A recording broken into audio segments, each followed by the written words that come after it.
Let's go, Billy. Come on up here. Put your drawing up on the board with the others. Put it in place, and I'll put the tape on it. Sister, look! Billy, take that down. Young man, you go find Mother Superior, and you show her what you've done.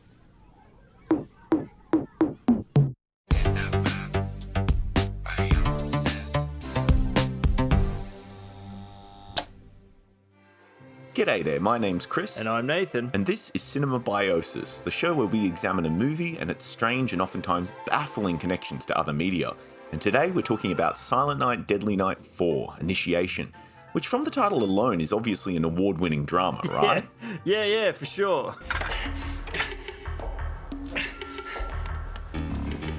Don't fuck with me. I mean, surely every Silent Night, Deadly Night is a highbrow classic, but I honestly wouldn't really know because I haven't seen many of them beyond the second one. No, I thought it ended at the one with the guy with the brain and the skull dome thing on top of his head. What? Which one's that? I think it must be number 3, if this is number 4. No, that can't be right. That sounds like you're making that up.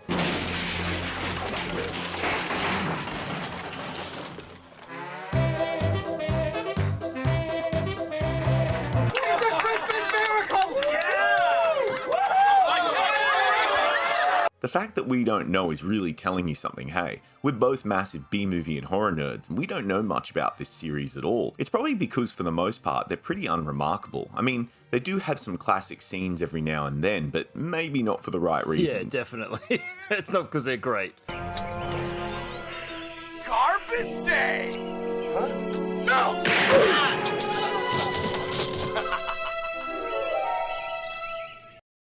So what actually happens in this movie, Nathan? Okay, so... Good question. Yeah, that's like, what happens? What doesn't happen in this film? That's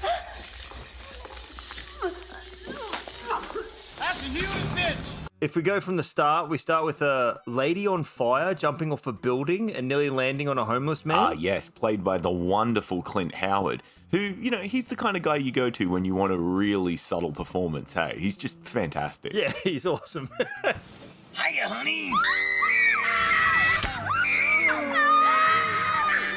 That's what I call a brain freeze. But yeah, he's watching this woman fall from, like, what, 4 stories? 4 stories or something? Yeah, hits the ground, dies. And he's just completely unfazed. He's just like, oh well, I'm going to stick my fingers inside a big burnt out hole in her body, which seems weird and a little gross, but that's only the beginning of how weird and gross we're going to get with this movie.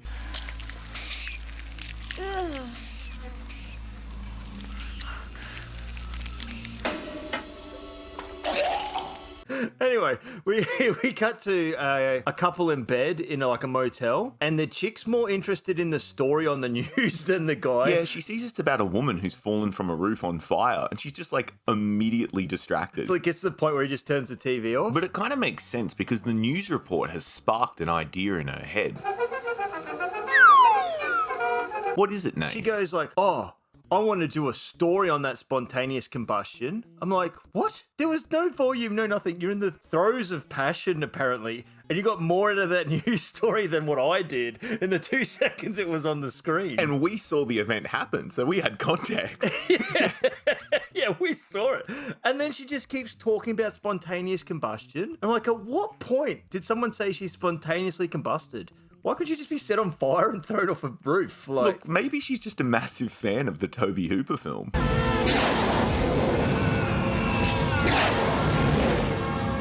Spontaneous combustion. But yeah, this woman is essentially our main character, and I guess the guy is a second main character as well. Well, it turns out it's her co-worker, and they work for a paper. She says, I want to do the story, and all the guys are like, ha ha ha, no, you're a woman. Yeah, it's not exactly the most inviting environment for her. Eli, maybe... Oh, could you make some fresh coffee, please? Thanks. Boys will be boys. But I do like that her horrible boss is played by Reggie from the Phantasm movies, which is a series we both love, hey? Yeah, I was like, oh, sick, he's going to be an awesome character in this. And he's in like 2 scenes. Yeah, no, they could only afford him for the afternoon. They could only afford that Reggie money for an afternoon. Yeah, which means that this is a very low budget film, because I mean, That guy starred in Phantasm 5, so what is that saying?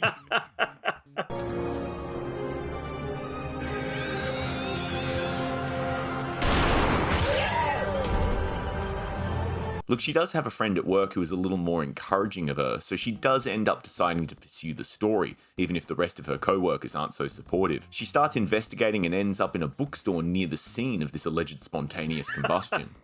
But first off, she's got to go to the scene of the crime, where I laughed so hard, I think I cracked a rib and had to stop the movie. Because it has the best chalk outline I have ever seen in a film, where the top half's a chalk outline, and they didn't bother with the bottom half because you can clearly see the ash burnt mark where her legs were. It was so good. It's like a bit out of a Naked Gun movie, hey? I nearly died when it came on the screen. Our character ends up in a nearby bookshop where, I guess because she's in a bookshop, she just decides to look up books about spontaneous combustion. She says to the lady, I'm looking for a book on spontaneous combustion. She's like, oh, yeah. And then goes and grabs a book. Like, that's just an everyday thing. Oh, yeah, over there. Yes, third shelf down. Oh, didn't you see the huge spontaneous combustion section when you walked in? Right next to Bigfoot, UFO sightings, spontaneous combustion. Oh, how'd I miss it? Oh, Jesus. But two really strange things also happen in this bookshop. Firstly, our main character is stalked by Ricky, the homeless man from earlier, played by Clint Howard. He comes up behind her and smears some slime on her, which at first I thought was a booger. No, I didn't think booger. Look, we actually find out it's something a little more weird and maybe supernatural a little later in the film, but in short, right now, it's bug juice. That just raises further questions. But that whole thing is explained away as Ricky being somewhat simple. Hey, I'm really sorry. You really ought to be institutionalized. And the second really weird thing that happens in this bookshop is the interaction with the owner. She comes to rescue our main character from Ricky and introduces herself as Fema. I thought you said I'm a female. I'm like, well done. I was like, I wonder if she's an alien under disguise and she's really badly trying to hide it. But Fema ends up giving our main character a free book about women's spirituality and an invitation to a picnic that's going to happen nearby. And she also gives her something to eat. And spoilers here, we later find out that it's probably somewhat bug related. It looks disgusting. It looks like a cockroach wrapped in, I don't know what it is. It looks gross. And to top it all off, Fema gives her a little smooch on the way out as well. I hope you'll come. I'm like, man, this lady's coming on pretty strong. Like, you know, like, eat this, take this, give her a kiss, meet you later. I'm like, what the hell is going on? And that confusion is only going to get worse from here on out, Nathan, because this is where the film goes from intriguingly strange to more off-putting strange, hey?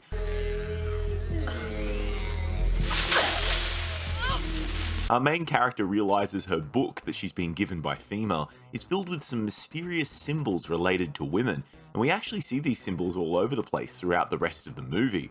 But most importantly, we see something in the book called the Fire of Lilith, which looked very familiar, doesn't it, Nathan? Does it remind you of something? That's just a chalk outline. It's all come full circle. But yeah, from here on out, the movie has a pretty similar pattern. Our character talks to Fema or some of her women friends, and she eats or drinks something. Yeah, and then there's like bugs all over the place. Like, look, random bugs start appearing, like a giant cockroach on the wall in one part. Yeah, she starts to hallucinate pretty regularly, and it all feels like a bad nightmare or an acid trip gone wrong. It's some pretty crazy stuff.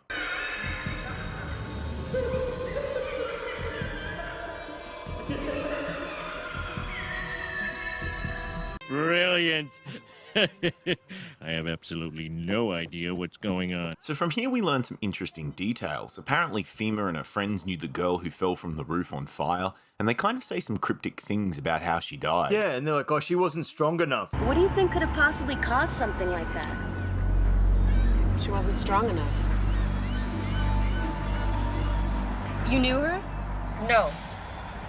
No, we didn't. And we also learn that Fema lost her daughter, and that our main character reminds her of her. Yeah, but you see, this is a part where I went, huh? What's going on? because she like is feeling unwell, so she lies down while the others go off for a walk, and then female, whatever her name is, comes over the top of her, and I'm like, is she gonna start making out with her in the park? And then she's like got this real sexual tension sort of thing, and then she's like, you remind me of my daughter. And I was like, nope. I'm not getting that vibe at all. Yeah, it's like, lady, you need to run away from this weirdo, and you need to run away right now. I'm gonna do what I want, whether you like it or not. Long story short, even though the word isn't specifically used, Fema and her friends are kind of like witches, I guess you would say, and there's an obvious link here with the fire of Lilith. Picture of a woman with nothing but fire from the waist down. Lilith. She was Adam's first wife. She left Adam and consorted with the power of night. She was the serpent that tempted Eve, spirit of all that crawls. We better get deep into biblical mythology here. Yeah, it's some pretty highbrow stuff for a Silent Night, Deadly Night movie, but I suppose this is only a Silent Night, Deadly Night movie in name, because now we're headed into straight up David Cronenberg territory with this film. Boy, Morty, I really Cronenberged the world up, didn't I? We got a whole planet of Cronenbergs walking around down there. And it's kind of hard to make sense of much, but there's definitely a scene where our character is accosted by the women and Ricky. Yeah, with like a maggot. It was like the fly. Yeah, and he cuts it open and things get strangely sexual. First thing I think of was Bug Bukaki, because she's just like lying on her back getting drizzled in this stuff.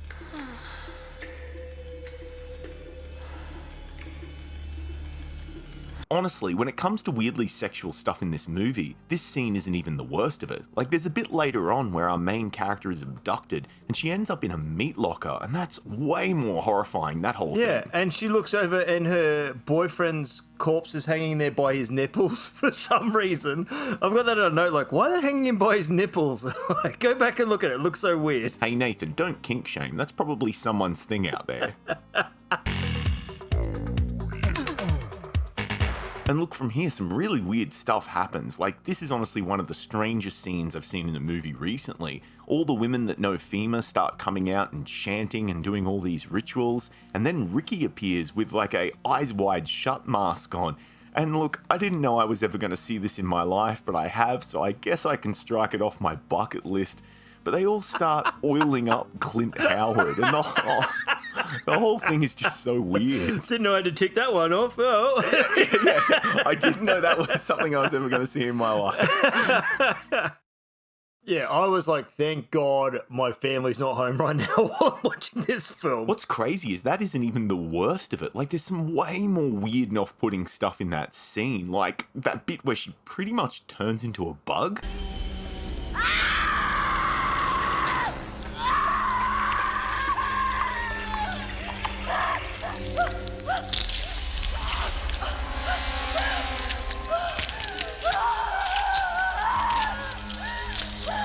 It's at this point where they're doing all the weird bug stuff that I remember that this was part of a Christmas slasher series. And I was like, am I watching the wrong film? Chris is playing a joke on me. Yeah, there is no one dressed as Santa stabbing people while yelling naughty. Yeah.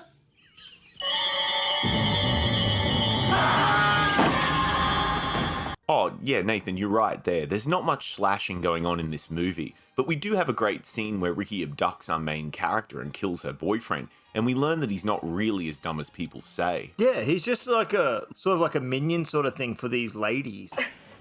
Ow! What do you think I am? Dumb or something? And even though he's got a knife, he can use his teeth, right? Oh, and he bites his Achilles tendon. Oh my God, when he bit his foot, I'm like, stop biting him on the Achilles. Oh, it's so awful. This film has a thing about hurting feet. But look, essentially these women are trying to bring the main character into their group, and their whole thing is based on rejecting the negative influence of men. I've got a note here, what is it? Men are parasites, and I'll help you rid yourself of the parasite of men. Yes, there is this parasitic quality to man. And you have to get it out in order to gain power of your own self. And we actually learn that the woman who leapt to her death was Fima's daughter, who rejected the initiation process, and our main character is going through that as we speak. So what does that involve beyond all this weird body horror stuff? Well, she has to kill a man, and it's got to be her boyfriend's brother, who we met a little earlier in the film when our main character visited for a really awkward Christmas dinner. Well, we don't exactly work together. Kim works on the calendar, and she also does the classifieds for us. Sounds interesting. Well, I think a woman's place is in the home, raising a family. Yeah, well, you know, that's just like your opinion, man. At first, she wasn't going to do it. She's like, no, I'm not going to do it. And then she's having a shower and her legs start sparking as if they're going to set on fire. And then she's like, okay, I'll do it. Yeah, we realise that if she doesn't follow through with the ritual, then she'll burst into flames. But at the last minute, she has a change of heart. And instead of killing the brother, she somehow puts all the fire inside Fima, I guess? No, I'm not you! I'm not gonna die for you either! Oh! Yeah, because there is a scene where the lady's like, oh, one's like, the daughter didn't nurture her power. That kind of makes sense. Like, maybe the power is actually not about men, but more about getting rid of the toxic influence of others. Like, it's not men who are bad, but it's just other people who are bad for you. And Fima is pretty toxic. I mean, especially now she's been betrayed. Fima's like, you made the choice when you came to me. And I'm like, what do you mean? She came in there looking for a book, and you force-fed her something, kissed her, and made her take the other book away. She just wanted a book on spontaneous combustion. Look, at this point, she's just ranting and raving, and I have no idea what she's talking about. But she's not ranting long, because eventually she goes the way of her daughter, and the movie just kind of ends, like a lot of movies we watch for this channel.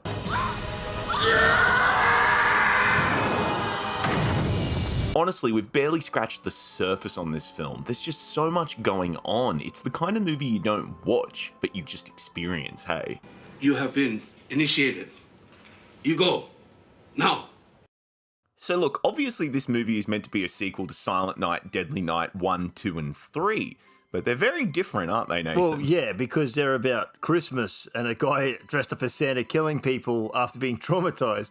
But this one has nothing to do with Christmas other than the convenient time of the year that it's happening. Santa Claus killer.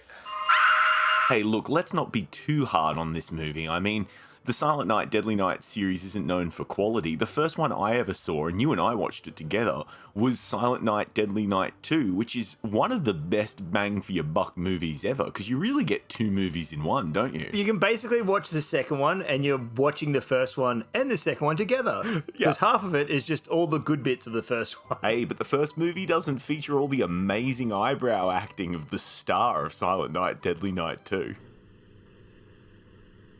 You're really starting to get to me, Doc. You're getting real close.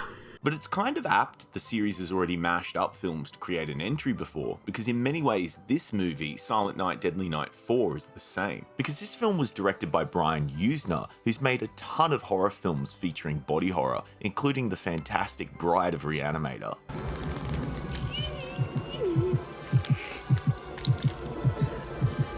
So Yuzna and his regular screenwriting collaborator Woody Keith worked on a film called Society before Silent Night, Deadly Night 4, and that's a fantastic political body horror film. Who are you?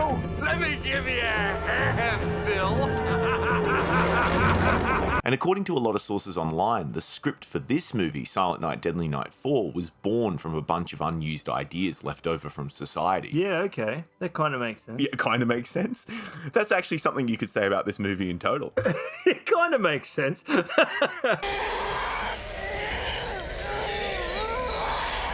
To make the connection even stronger, the special effects for both films had contributions from Screaming Mad George, who's an interesting dude who dips his toes into a lot of different creative pursuits.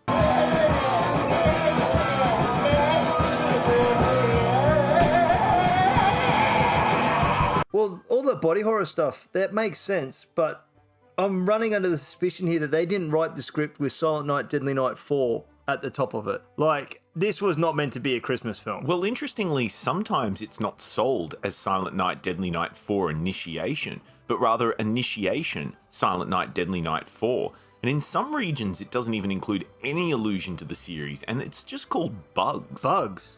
Well, that makes sense with all. Well, that'd make more sense with all the bugs that are in it than Silent Night, Deadly Night 4. Why wasn't it just called Bugs? Would that make more sense to you, Nathan? You would have enjoyed the movie if it was called Bugs. There was like 80% more bugs than there was Christmas in this film.